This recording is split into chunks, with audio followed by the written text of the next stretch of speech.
This method can help answer key questions in the developmental biology field, such as the study of gene expression patterns during embryonic development. The main advantages of this technique are that it's highly sensitive, easy and quick to perform, and allows direct visualization of the staining in the whole mount tissue or at higher resolution after paraffin sectioning of the sample. Demonstrating the procedure will be Dr. María José Blanco, Dr. Learte, Dr. Emma Muñoz, and Dr. Miguel Marchena. All of them are senior postdoc from my lab.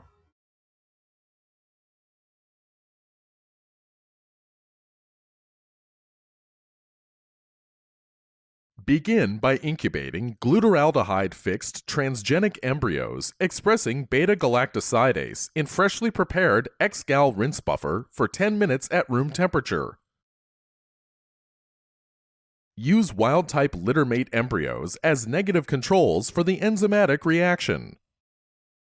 Next, replace the rinse buffer with X-gal staining solution at pH 8 to 9.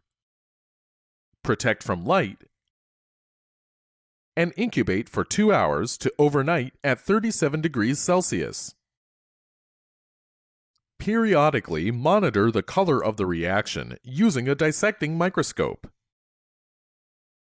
If the staining solution begins to turn light, replace with fresh substrate solution to extend the enzymatic reaction.